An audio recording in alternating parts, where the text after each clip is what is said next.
안녕하십니까. 우리 통성경학교 성경 공부반에 들어온 우리 모두를 사랑하고 축복합니다. 오늘 한 날도 여러분 일생에 가장 좋은 하루가 되기를 바라고, 은혜 풍성한 하나님께서 영육간의 여러분 모두에게 풍성한 은혜 부어주시기를 축복합니다. 계속해서 통성경학교 강의를 시작하도록 하겠습니다.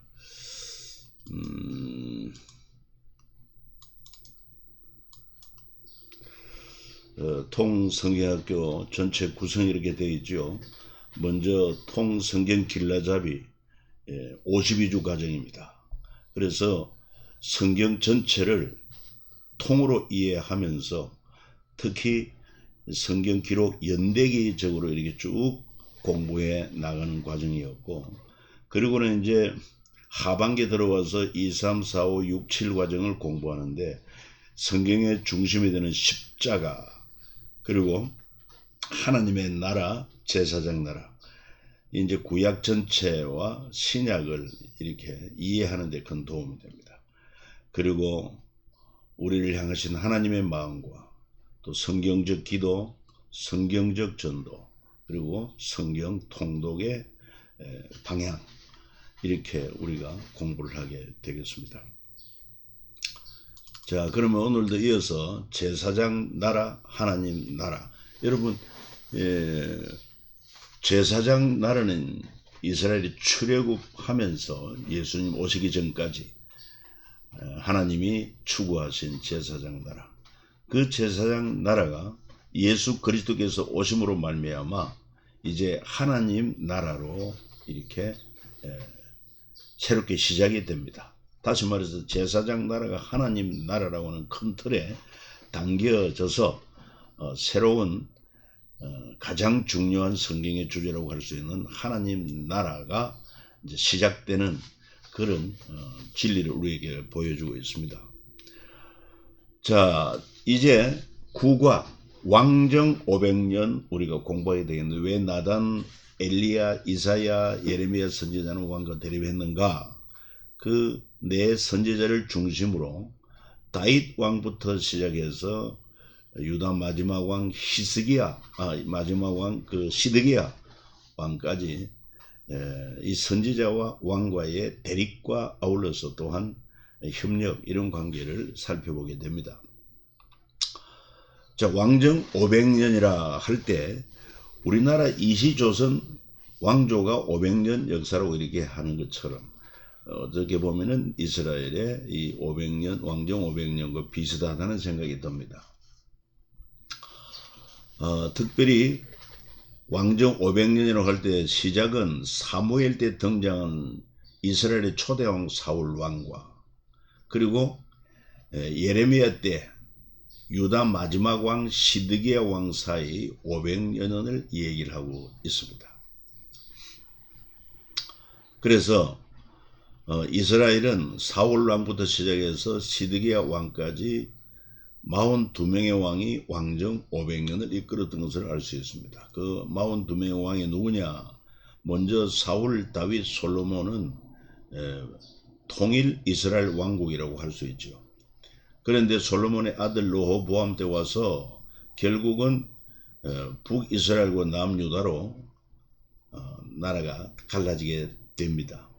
특별히 북이스라엘은 여로보암 중심으로 10지파를 가지고 북이스라엘이 세워지고, 그 다음에 남유다는 남은 두 지파, 유다와 베냐민, 이렇게 해서 남쪽 유다가 됩니다. 그리고 북쪽 이스라엘은 여로보암 왕으로 시작하여 마지막 왕 호세아 왕, 19대에 걸쳐서 호세아 왕 때 결국 아수르에 의해서 멸망을 하게 되고, 남쪽 유다는 여로보암 왕 두 지파로 시작해서 히스기야 왕 때 이 북쪽 이스라엘이 망하는 것을 히스기야가 보게 되고, 그 후 150년 더 남쪽 유다는 존속하면서 마지막 시드기야 왕 때 결국은 바빌론에 의해서 멸망하게 됩니다. 그래서 통일 이스라엘 왕국 120년, 그 다음에 분열 왕국 200년, 남은 유다 지파만 역사 150년, 이래가지고 거의 500년 역사 왕정 500년이라 그렇게 표현합니다. 자, 그리고 북이스라엘에 대해서는 열왕기 상하에 잘 기록되어 있습니다. 그리고 남유다에 대해서는 열왕기서와 더불어 역대기에 함께 기록되어 있습니다. 특별히 이 도표를 보면 말이죠, 이 이스라엘의 역사서라고 말하는 열왕기, 역대기에 있어서 먼저 열왕기 상하는 어디까지 기록되어 있느냐, 다윗부터 시작해 가지고 이 솔로몬의 아들 르호보암 왕, 그리고 또 여로보암이 이렇게 서로 이제 분리가 되지 않습니까? 분열이 되어 가지고 결국은 이 북쪽 이스라엘이 망하기까지 남유다와 북이스라엘의 역사가 기록되어 있는 것이 열왕기 상하입니다. 그런데 그에 비해서 역대 상하, 역대기에는 다윗부터 시작해서 이 남유다 중심으로 마지막 왕 시드기야까지 이렇게 역사가 기록되어 있는 것이 역대 상하인 것입니다. 여기서 이제 열왕기서와 역대기서의 큰 차이점은 뭐냐면은, 열왕기서는 글자 그대로 이스라엘의 뭐 역사라 이렇게 표현한다고 하면은, 특별히 역대기는 다윗 왕조 중심으로 하나님이 약속하신 다윗의 후손들이 계속하여 왕위에 있게 하리라, 그 약속이 성취된 것을 분명히 보여주고, 특별히 역대기는 이 바빌론이 뭡니까? 이 남쪽 유다가 바빌론에 망하고 70년 포로 생활 후에 다시 돌아올 때 귀환합니다. 그때 특별히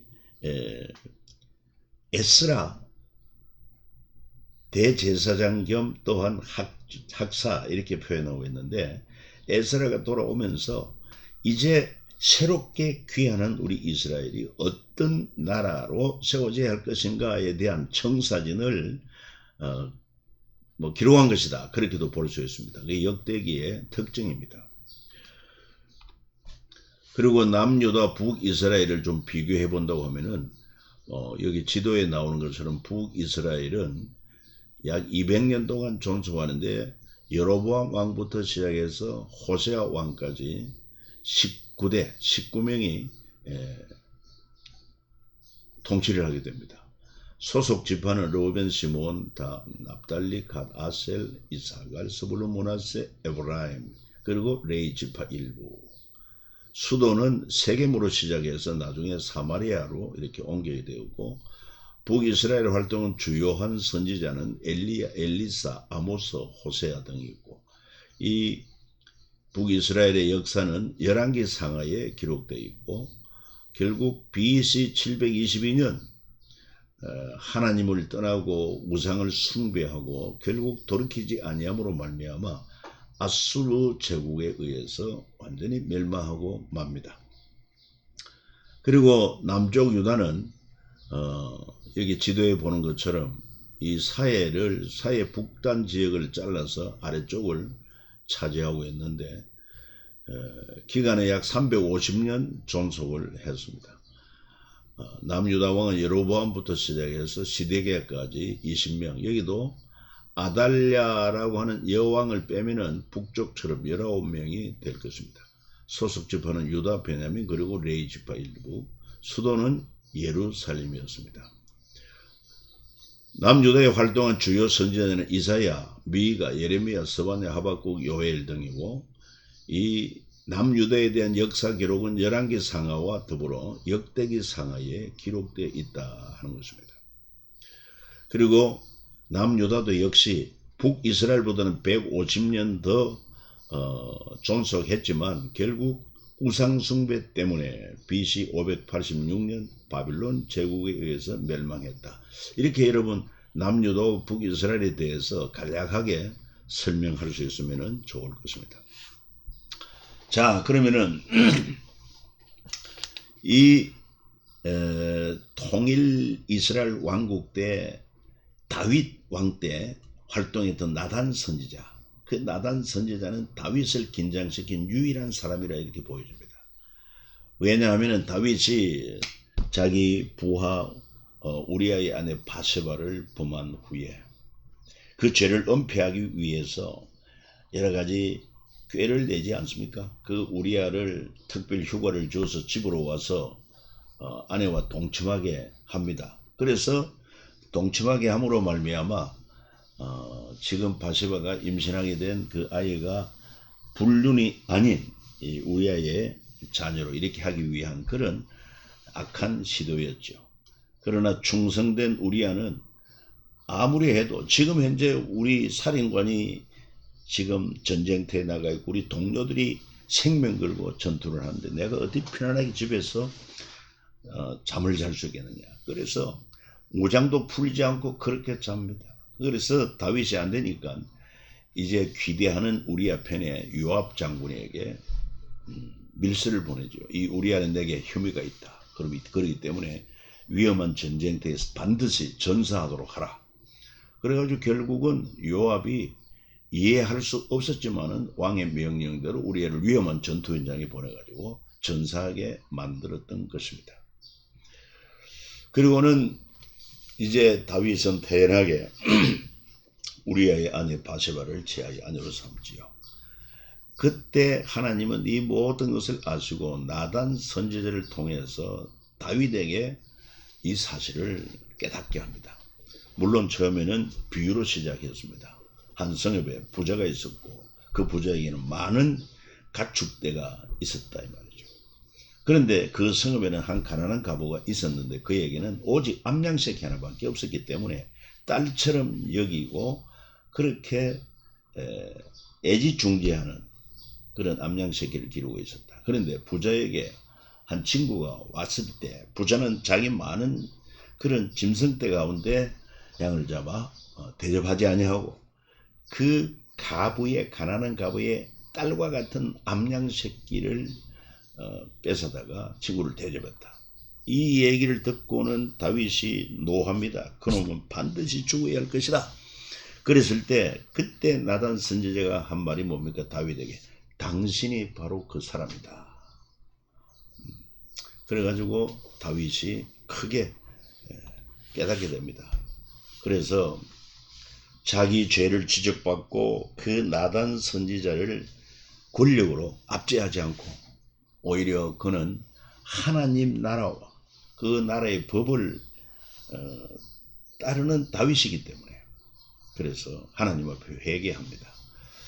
우슬초로 정결하는 그런 의식이었는데 충성된 자신의 지나 죄 없는 우리아를 죽인 것에 대해서 나단 선지자의 책망을 받고 다윗이 회개합니다. 그때 다윗이 나단에게 고백하기를 내가 여호와께 죄를 범하였노라. 그렇게 고백할 때 나단 선지자는 다윗에게 말하기를 여호와께서도 당신의 죄를 사하셨나니 당신이 죽지 아니하려니와. 그러나 하나님의 그 징계는 있음을 말해주고 있습니다. 아무튼 중요한 것은 하나님 앞에 범죄했을 때 겸손하게 시인하고 회개하는 것이 매우 중요하다. 다윗의 훌륭한 점은 정말 하나님을 사랑하고 그리고 그 율법을 지킨 것도 훌륭하지만 특별히 자기 잘못이 있을 때 회개한 것 또한 훌륭하다 그렇게 볼 것입니다. 그래서 이 바세바를 취한 그러한 죄악에 대하여 하나님께서 처벌을 내리시는데 첫 번째는 다윗의 집에 칼이 끊이지 않을 것이다.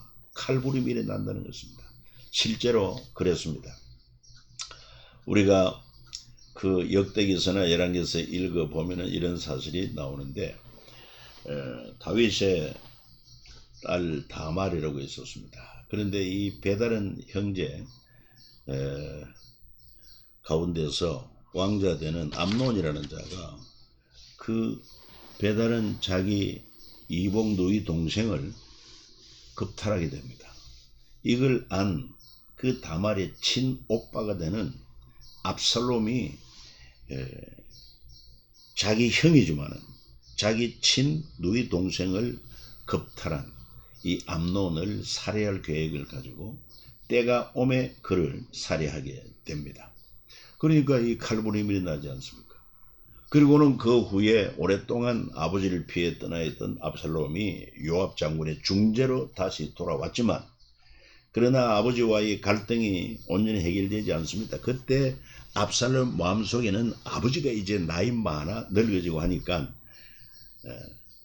이제 장자 다음에는 자기가 이제 제일 맞이가 되었으니 내가 왕위를 차지해야 되겠다. 반역을 일으킵니다.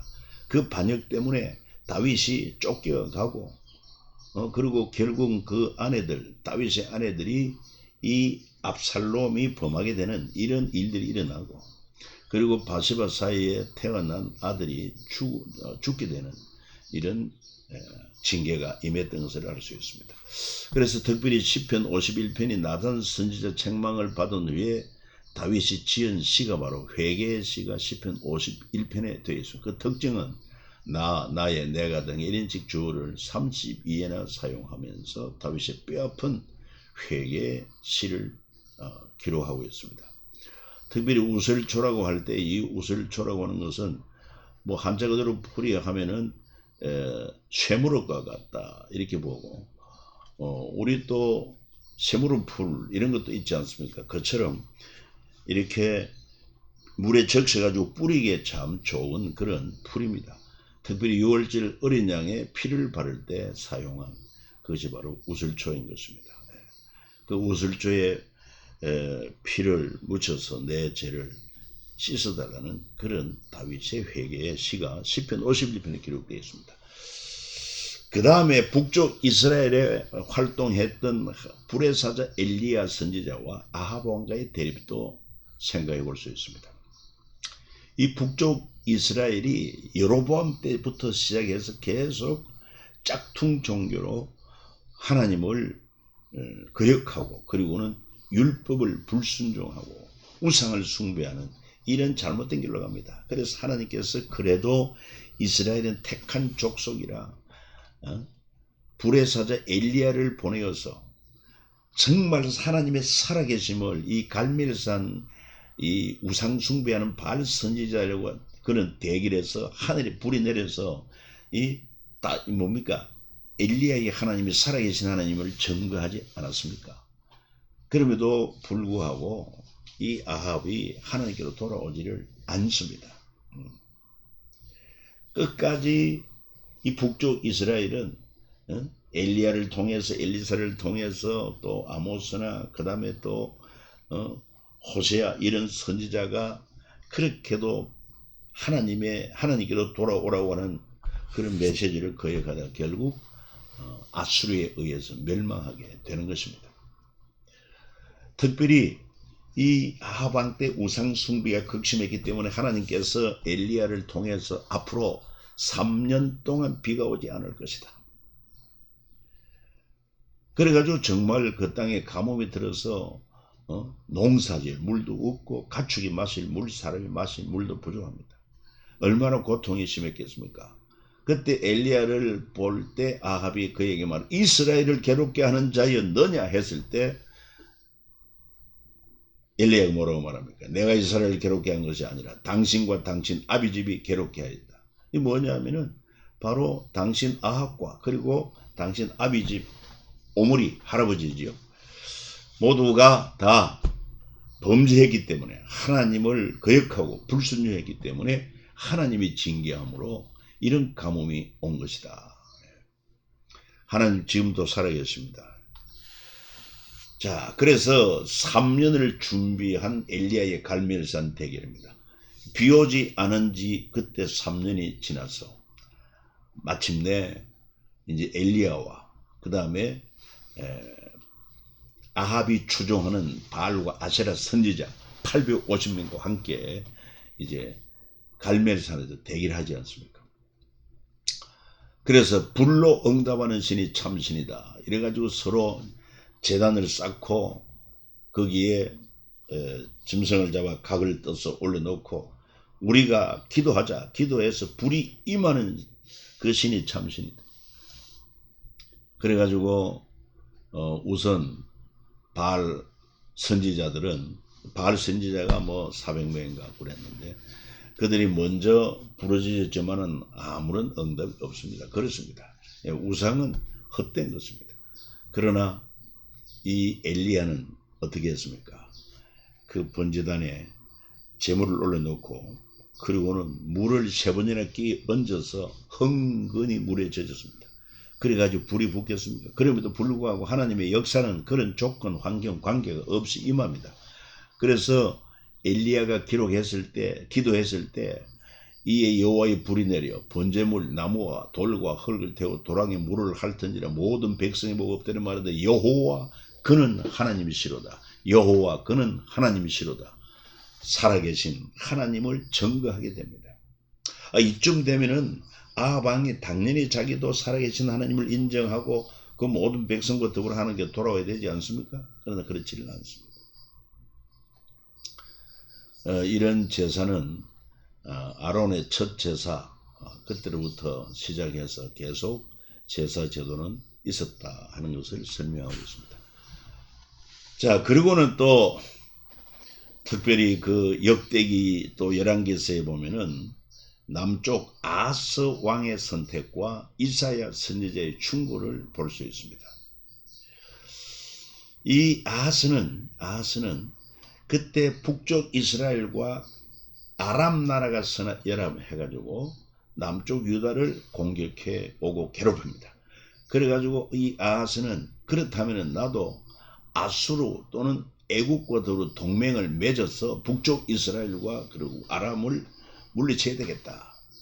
그러나 이사야는 하나님의 종 이사야는 어느 누구와도 동맹하지 말고 하나님을 경외하라. 왜? 하나님이 세계를 경영하고 계신다는 것입니다. 이게 바로 제사장 나라의 메시지 아닙니까? 하나님께서 세계를 경영하고 계신다. 그래서 이 사마리아에 대해서 멸망을 선고합니다. 에브라임이 패하여 다시는 나를 이루지 못하리라. 이 에브라임은 북쪽 이스라엘의 별칭으로 이렇게 에브라임이라고 말합니다. 그러니까 그대로 주전 722년에 아수르에 망하죠. 이 아수르 가까이 할 이유가 없다면 북쪽 이스라엘이 바로 아수르에 망한다. 그리고 아수르의 출병 명분을 제공하지 말라. 이 친애굽 정책을 펴면 아수르가 군사를 동원해가지고 공격하지 않겠느냐. 그런 말미암아 막대적 경제적 손해가 임할 것이다. 뭐 친아수르 정책을 펴든지 친애굽 정책을 펴든지 매입이 안 됩니다. 많은 은금을 제공해야 합니다. 그리고 형제 멸망을 도와서는 안 된다. 북쪽 이스라엘이 아람과 더불어 남쪽 유다를 공격하려고 하지만 따지고 보면 북이스라엘이 하나님이 택한 10지파가 있는 형제가 아니냐. 그 형제의 멸망을 도와서는 안 된다. 그리고 뿐만 아니라 이런 친아수르 정책, 친애굽 정책을 펼 때 그들이 섬기는 이방 종교가 유입될 수 있기 때문에 동맹하지 말아라. 그렇게 하나님의 종 이사야는 아하스 왕에게 충고를 합니다. 그렇지만은 아하스는 어떻게 합니까? 아하스는 북이스라엘과 아람 동맹에 대항하기 위해서 결국 아수르와 동맹하려고 합니다. 그때 이사야 충고합니다. 아수르와 동맹하지 말라. 그러나 아하스는 아수르의 신복이 되고 맙니다.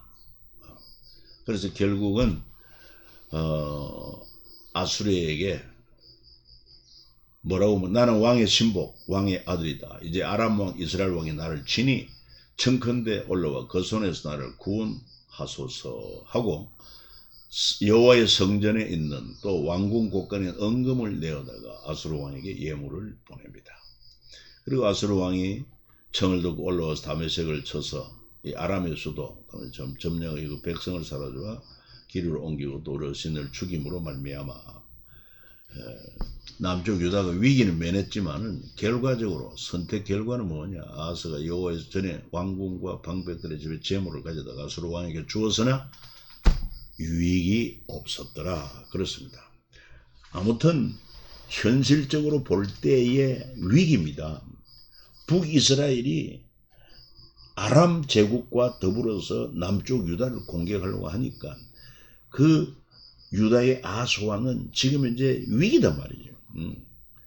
인간적으로 볼 때는 피할 길이 없습니다. 그러니까 다른 강대국과 동맹을 맺어야 되겠다. 많은 은금을 주면서까지 그렇게 한 것이 어떻게 보면은 뭐 타당하다고 볼 수 있지만 제사장 나라는 그렇지 않습니다. 보이지 않는 하나님, 살아계신 하나님을 더욱더 경외하고 그 하나님 말씀에 순종하며 그분에게 의지하고 간구할 때 하나님은 세계를 경영하십니다. 예. 제국을 일으키는 분도 하나님, 제국을 멸하시는 분도 하나님. 전쟁은 여호와께 속했다고 하지 않습니까? 그 다음에 이사야 선지자 때 남유다 아하스 왕과 히스기야 왕에게 제사장 나라 법을 지킬 것을 권고합니다. 이사야가 오랫동안 선지자 활동을 했거든요. 그러니까 아하스 왕도 히스기야 왕에게도 제사장 나라 법을 지킬 것을 권고를 했는데 말을 잘 듣지 않으니까 하나님께서 가르치는 대로 이사야가 3년 동안 벗은 몸 벗은 발로 다니며 애국과 구스에 대하여 징조와 예표가 되었다 하는 것입니다.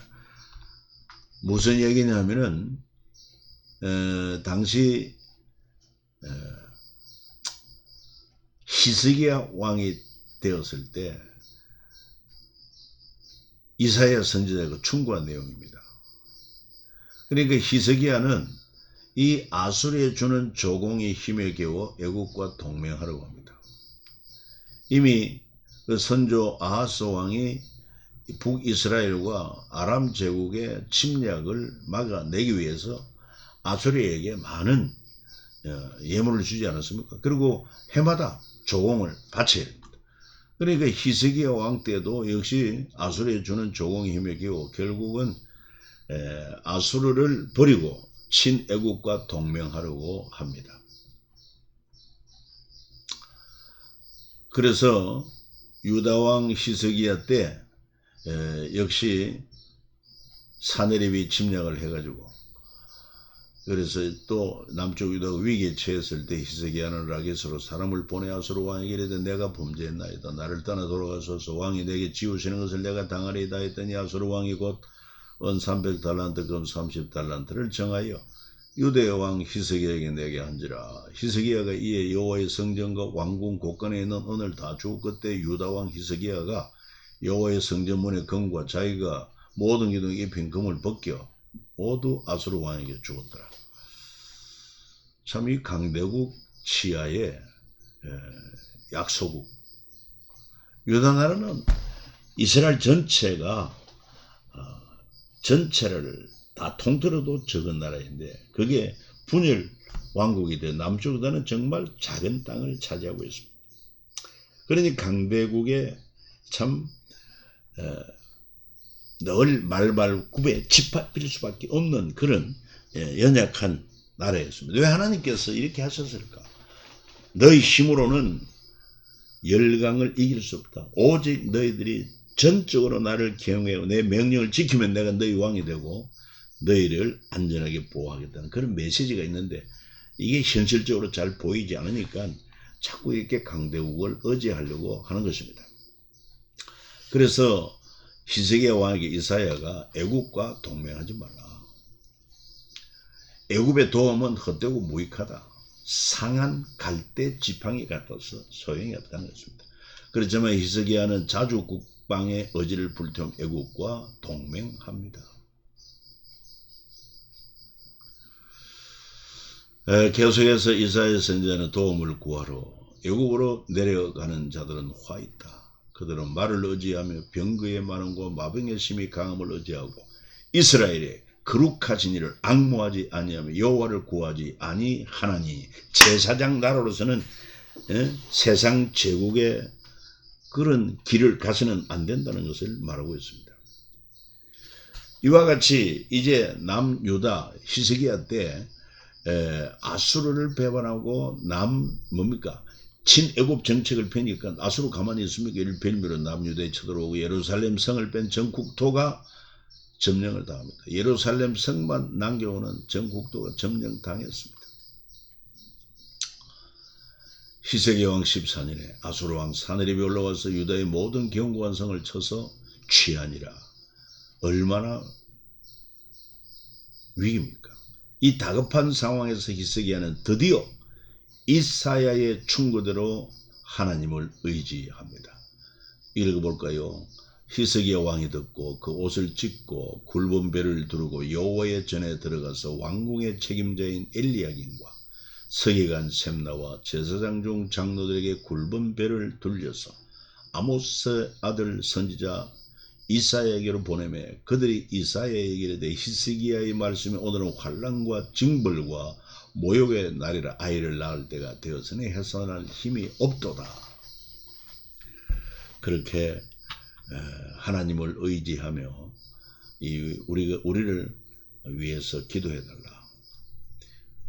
그때 하나님이 히스기야의 그 돌이킴, 하나님을 의지함으로 남유다는 구원을 받게 하십니다.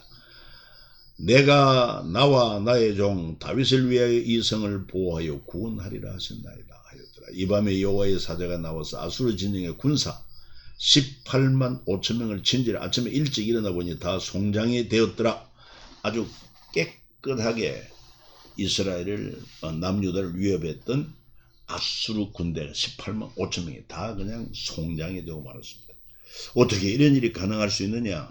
우리 인간의 이성으로서는 이해가 안 됩니다만 하나님께서는 능치 못할 일이 없음을 믿어야 합니다. 지금 이 세계의 정세가 참 위험합니다. 지금 러시아 강대국이 그 우크라이나를 침공해가지고 많은 사람이 죽기도 하고 나라가 매우 고통에 빠지게 된 것을 볼 수 있습니다.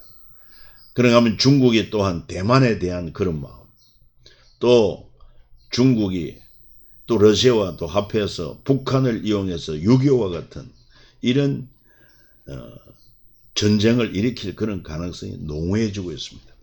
이럴 때 우리는 한미동맹 이런 것도 중요하지만 특별히 하나님의 전 세계 경영을 믿는 우리 크리스찬들은 이럴 때 더욱 깨어서 무엇보다도 하나님이 원하는 우리의 삶이 하나님 나라와 그 의를 이루는 데 초점을 맞추며 살아계신 하나님을 우리 삶 속에 구체적으로 인정하여 그리고 기도로 의지하고 그 말씀에 순종하는 삶을 살아야 하나님이 보호하시는 나라가 되어야 안전할 수 있다고 하는 것 우리는 잊지 말아야 될 것입니다.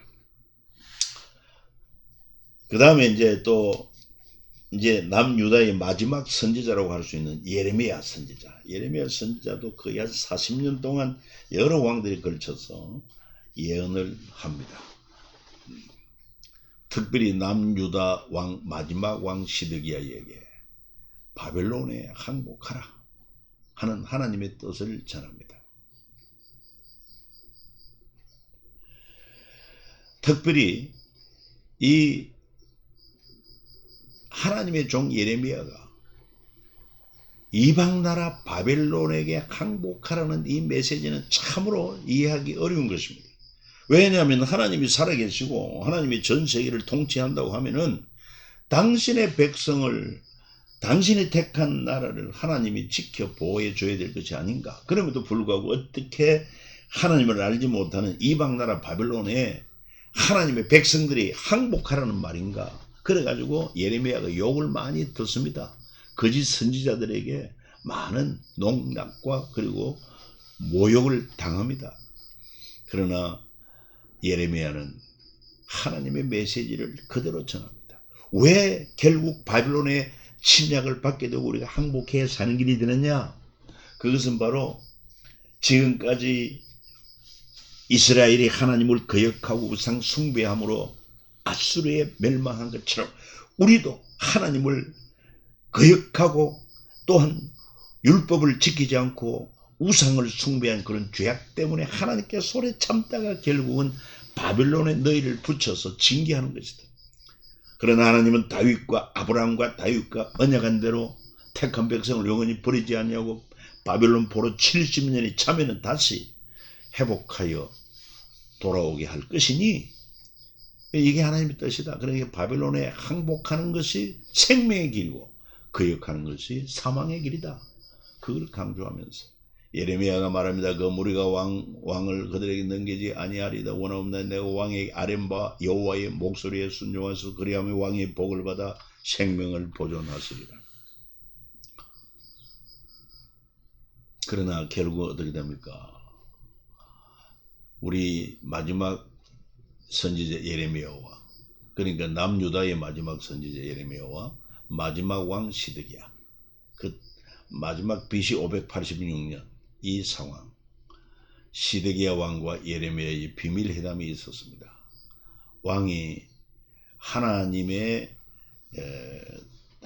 대언자 예레미야에게 내게 한마디도 숨기지 말고 말하라. 예레미야, 내가 이 일을 왕에게 아시게 해도 왕이 결코 나를 죽이지 아니하시리까. 왕이 맹세합니다. 그때 예레미야가 하나님 말씀을 전하죠. 만군의 하나님이신 이스라엘 하나님 여호와께서 이와 같이 말씀하시되 네가 만일 바벨론의 왕의 고관들에게 항복하면 네 생명이 살고 이 성이 불사름을 당하지 아니하겠고 너와 네 가족이 살려니와. 이랬을 때 왕은 이렇게 순종하면 되는, 나는 갈대인에게 항복한 유대인을 두려워한다. 그들이 나를 조롱할까 한다. 하나님을 두려워하기보다는 사람을 더 두려워하는, 이게 문제인 것입니다. 여러분은 어떻습니까? 정말 하나님과 사람 가운데 누구를 두려워하는 삶을 삽니까? 누구 눈치를 보는 삶을 삽니까? 그때 예레미야는 다시 한번 여호와의 목소리에 순종하소서 그래야 왕이 복을 받아 생명을 보존하십니다. 그때 왕은 너는 입을 닫고 누구에게도 이 말을 알리지 말라. 그러나 결국 시드기야는 이 고백한 것처럼 현실과 그리고 사람들의 이목을 더 두려워한 나머지 하나님 말씀에 순종하지 않습니다. 그 결과 어떻게 됩니까? 그 결과 시드기야는 눈이 뽑혀 쇠사슬이 묶여서 그는 잡혀가고 거기서 죽습니다.